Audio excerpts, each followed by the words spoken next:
I'm really excited about the podcast for 2022, but I thought potentially it would be helpful for all of us if I were to give you a little bit of a background into why I'm approaching it the way I am and how we can listen to ourselves together, because I always invite you to find your voice. So I've divided, for my own thinking purposes, the podcast in 2022 into three major groupings. One is about language and life. The other is about language and business or work. And the third is about language for fun. And realizing that that's actually just the way my life has been arranged around language. And as I share some of my stories, I promise you to take a look at what the implications are for who I ask to be podcast guest, what kinds of ways I approach these podcasts and blog topics, and how we can exchange information together, where I'm coming from, in short, and give you time to see what's your background, where are you coming from, that you resonate with certain things and not with others. Let's take a look at it together then. So the first and major part for me is actually the family I was born into. My dad is a refugee immigrant from Croatia, from the former Yugoslavia. And he brought with him a great hunger to, stay alive and to learn about his new culture. He wasn't allowed to speak the Croatian of his heritage when he came to Mississippi to live with his uncle as the young man sent by his family. And when I was born, he didn't want to talk about that heritage language stuff. It was now for him the English that he had learned, the life that he had built for himself. And so he was very active in the excitement about English, and frankly, being a very intelligent man, he was really good at it, and he liked to have fun with it. So my life as a kid was lived with lots of books, lots of opportunities to talk and read together, and lots of puns, especially understanding the importance of how language made an impression on other people from the very beginning as a very small kid, but always in English.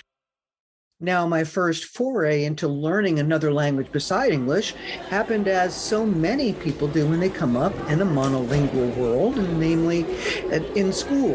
And in my case, when I lived in California, the extent of the exposure to a new language was the rolling in of the television twice a week for 20 minutes to listen to Madame Slack.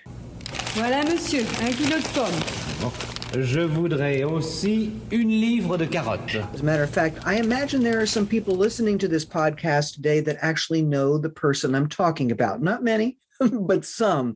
Madame Slack. I'm not sure what she talked about, except that I did remember one phrase from it years later. That's going to be part of the story that I'll tell in just a minute.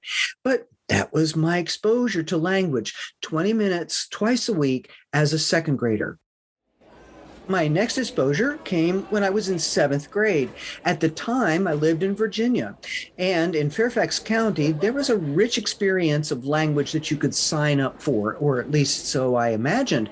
7th and 8th grade was the equivalent of Spanish 1, and I don't remember much about the teacher, but I do remember that she seemed to be truly enjoying herself up there. So I enjoyed taking Spanish, and it was a brand new world for me inside the classroom. Here's another thing that was happening, though. Because of my dad's interest and because of this new Spanish, and just because of, I think, the way I'm built, I had been creating my own secret languages and secret writing systems. So take a moment and think, what is your background with language learning as a child, with potentially the development of secret codes and secret languages? When did you start taking your first formal language, if indeed you do not already have a heritage language? Let's ponder over how that brings our perspective on the world. Here's what I know about my perspective, though, when it came to school. When I got into 9th grade, I was still taking Spanish, but I was supposed to sign up for other things, and I signed up for chorus. It was an extremely undisciplined class, and I really liked to sing. So that was really disappointing to me. And finally, after 6 weeks, in the school year of trying to put up with this, I decided I'd had enough. And so I went and I said I wanted to sign up for Russian. I wanted to sign up for Russian because my father had majored in it when he went to Berkeley. Again, very good at languages, my father, with his background. And because I found that if I had taught myself the Russian alphabet, which I did before ninth grade, that I could write secret notes to myself that nobody could read because they couldn't read the Cyrillic alphabet. So it was kind of natural to want to take Russian. I can tell you that I was highly discouraged from doing so by the guidance department, but they did not forbid me. So I entered the Russian class 6 weeks late. I stayed in Russian and in Spanish for the rest of my high school career, enjoying the intriguing, shall I say, cultural experience of Elizaveta Nikolaevna and standing up and having to greet her formally in the very much Russian tradition, although I believe she put a little bit of Serbian in that too.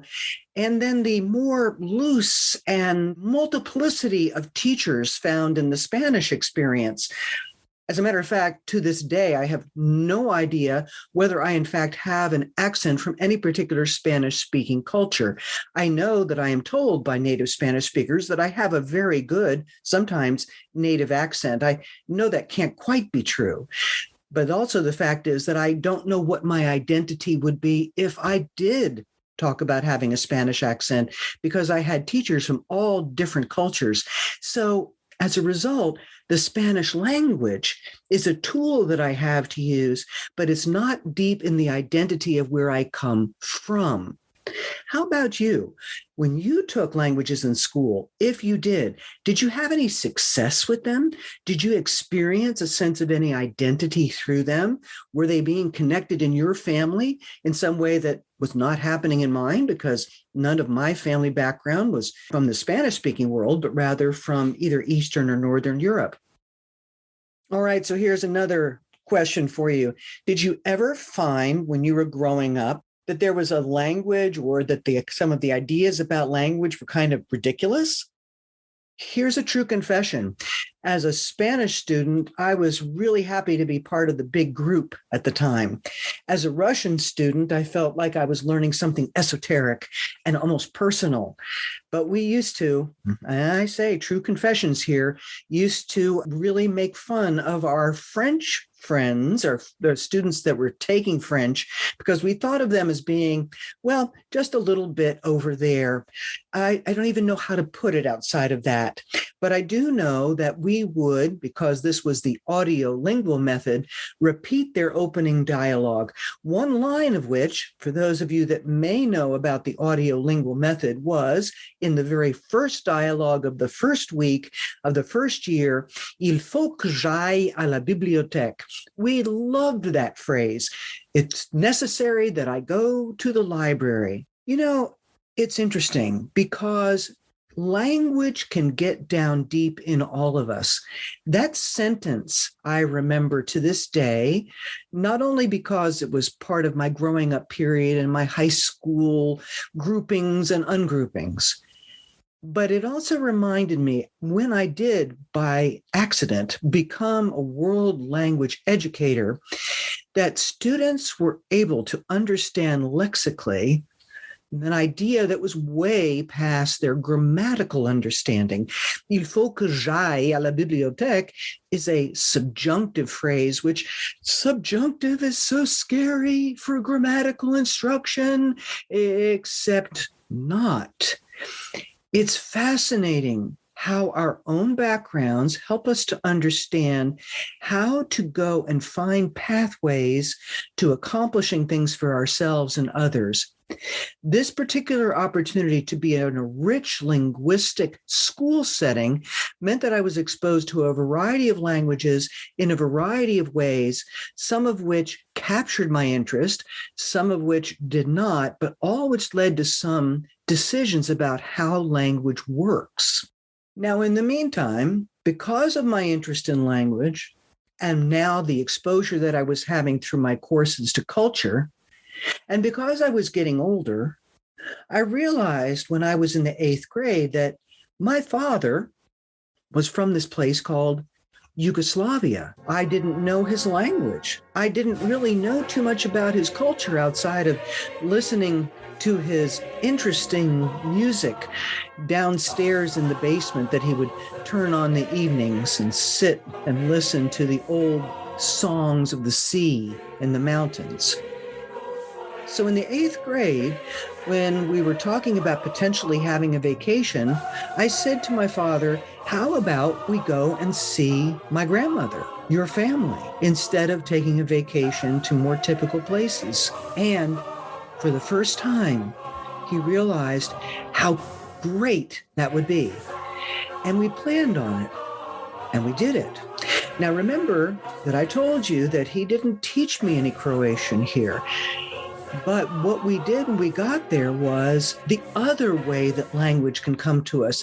Those of you that have been listening that are from heritage backgrounds, are bilingual from very early on, or have lived in neighborhoods that were highly multilingual or highly multicultural. What I discovered when I got there, that language was this living entity that was going on all the time around me. The immersion, yes, immersion in my family in this case. And so where I knew all sorts of vocabulary words in Spanish and in Russian, I could speak these excellent sentences and I could do substitution drills thanks to the audiolingual method until my brains fell out. When I got to my family in Croatia, I started over like a little babe, and I learned not only the words that were most important, which were usually about food and getting dressed and helping around the house and what the weather was like today because we wanted to go swimming. This was the Dalmatian coast, swimming in the Adriatic. Woo! What I learned was all the subtleties, the intonation patterns, the pauses, the idiomatic phrases. And because my father was from a small fishing village off the main coast on the wrong side of the mountains, if you will, I learned what I can only characterize with a smile on my face, please. I can only characterize as hick Croatian.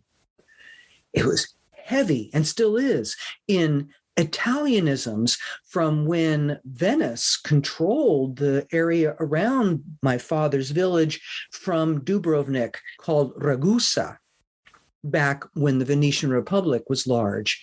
So I'm speaking this language fluently with the correct accent, the correct intonation, the correct idioms, on a more limited focus, if you will, as far as life skills, but with much more depth and much more identity than I'd ever had from my school learning. So, all right, what have you been able to relate to so far? Let's try a little bit more. Going to college, I was bored out of my skull by Spanish by the time I got into my 5th year of Spanish and my senior year in high school. As a matter of fact, we 5th year students were basically kicked out of the classroom so we could go do our own thing, so the commander could, yes, we called him commander, so that the commander could take care of the Spanish for larger group. I understand as an educator why he did that, but it was intriguing. We were in another room. So what we did in that room during that time, all of us, is we studied German together using the same ALM method and just teaching ourselves German while we were in there. That was fun. But by the time I got to college, I really, really did not want to continue Spanish anymore. I enjoyed the conversation, but I didn't want to continue. So I decided, well, if I had started learning German with my compatriots, that I would take German. However, the German professor was not really interested in teaching German, but rather talking politics. And I'm truly interested in languages. Can you tell? So I decided that I would go and, yes, despite all of my egotism in high school, that I would go ahead and take French. And I remember to this day something that I share with you, because this is the kind of excitement that, I don't know, there's little vignettes like this in our lives with language, isn't there? And for those that are learning about the power of language, this is the things that open up life to you. Here it goes. And it's small for you, I know, but large for me, and I still enjoy sharing it with you.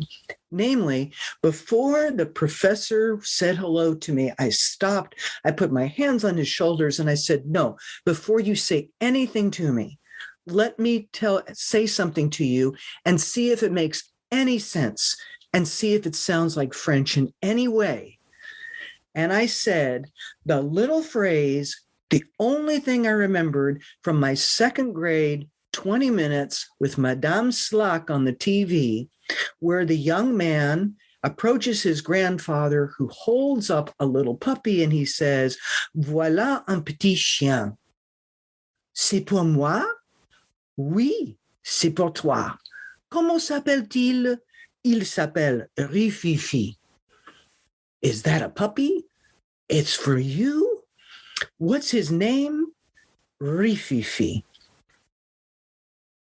He looked at me and he said, perfect.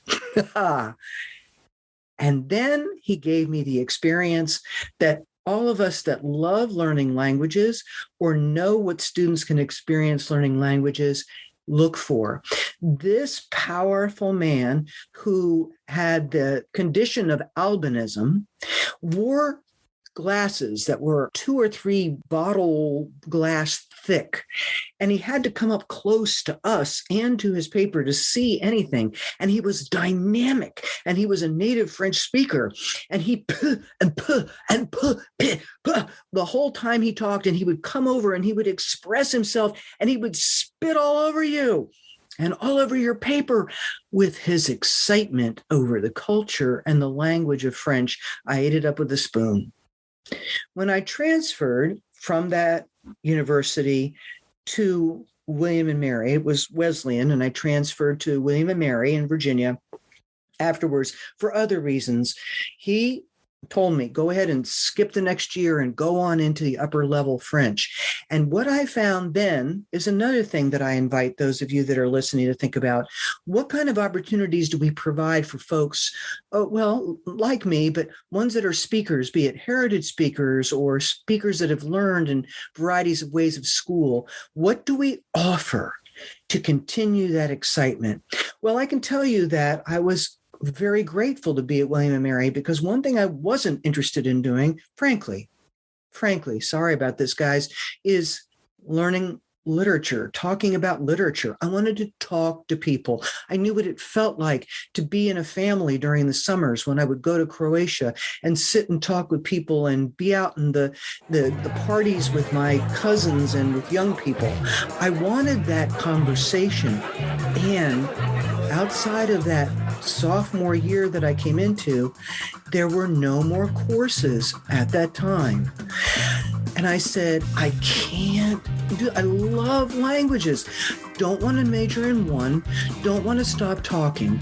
And luckily, William and Mary was extremely flexible and helpful and provided me with both brand new conversation courses that other students were interested in, as well as independent courses that lasted through my senior year. I am immensely grateful for that, because what William and Mary allowed me to do was to create my own major, international studies, using multiple languages and not having to major in something that did not bring me interest. The cahier de doléances, that is to say, the complaint documents of the peasants of the French Revolution, were my honors thesis, and I was glad to use the French for that. But it was that conversation, it was that life, living language that really, really called to me. How about you? If you have been to any level of schooling whatsoever that has touched on language in any way whatsoever, in what ways have you expressed your interest in language, or have you been discouraged in doing so? At elementary, middle, high, if you've gone on to college, beyond? Let's think about that for a second.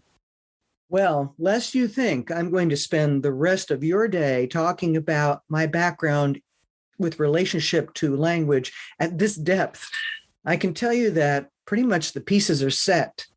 And I would love for you to spend a bit of time thinking about your personal novel, your personal story.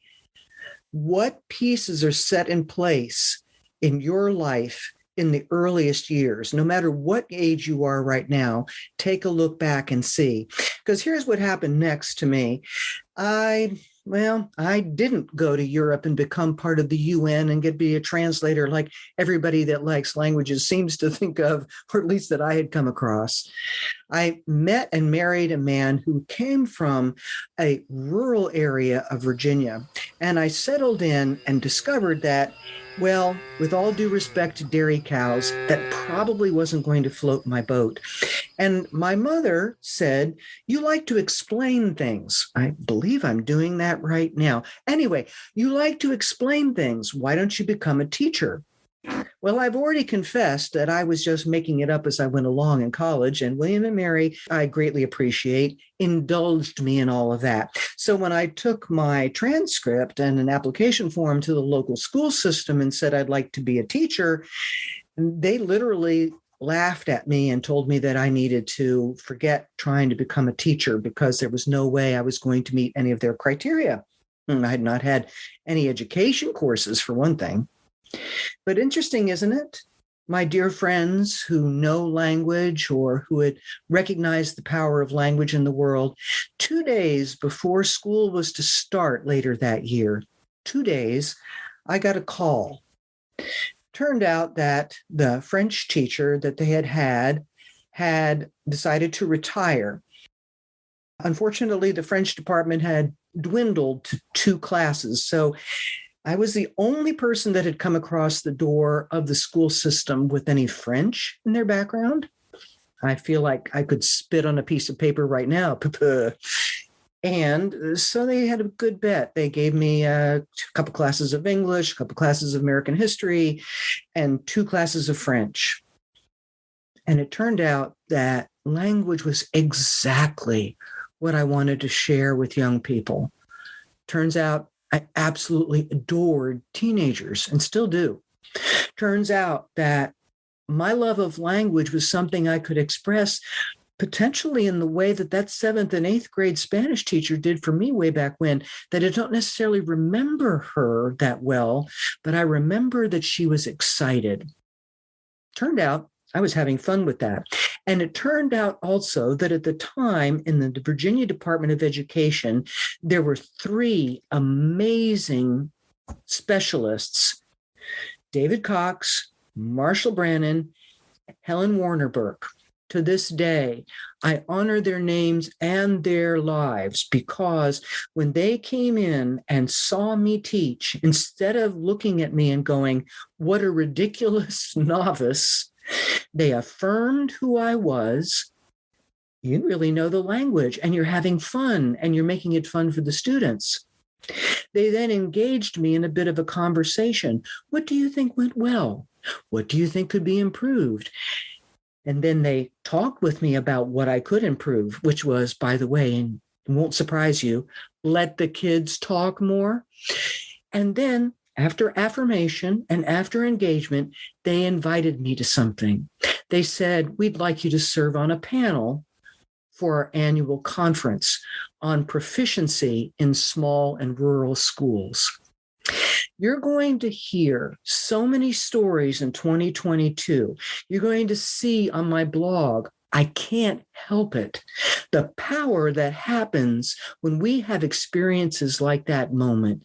The door opens to allow you to come in. You bring your enthusiasm, and then other people affirm, engage, and invite you. And you can turn around and learn how to affirm, engage, and invite others. Whether you're a teacher teaching students and doing it to the young people around you, supervisor doing that to the folks that are under your charge, be it in education or in business, the family members, all of these life lessons of language are why I'm talking with you about this today. I can't help but bring in this perspective, and neither can you help but bring in your perspective. Let's think about what those perspectives are. Because when I came in then to affirm, engage, and invite my students to do the same thing with my colleagues as a supervisor and to receive the same, to become a person that was engaged with leadership in world language organizations, to recognize that there are resources, in materials that can help to, just like any good tool, can help me to be free to bring about my best understanding of teaching without having to write everything from scratch, which then led me into writing things for publishers and finally being invited to work with books, first as a salesperson, then as a professional trainer, so that the idea of educational publishing and about business came into the middle of my life. What I was not looking to do was to sell. What I was looking to do was to bring opportunities and options and openings for people. In this case, educators trying to discover new ways of approaching students in a way that I could see could open doors for the students to have joy and for the teachers to feel like they could live through it. I myself, as an educator, had gotten so involved with trying to write everything, trying to do everything, trying to be everything for my students and for my family and for everything else that I was wearing out. A good quality tool, in this case, a book series, helped me to stay alive. And I thought I could bring some of that perspective as well as the joy of teaching to the folks that I served. And I got that job. And I still believe, as I'm talking to you, everything that we do, no matter what we name ourselves, has to do then with the language of how we name ourselves. I name myself still a provider of options, opportunities, and hope. I happen to do it through language. I happen to do it through writing, happen to do it through educational publishing. Now I'm working with doing it through podcasting and blogging and bringing all these cool people for you to listen to that have the message of their lives to bring. So in this year then, when we take a look at language in life, living language in our lives, in our families, in our organizations, with our colleagues, when we take a look at how language means business, how the same kinds of aspects of language that make language a positive learning tool for young people is the same thing that can help to attract, motivate, retain, grow our colleagues in business.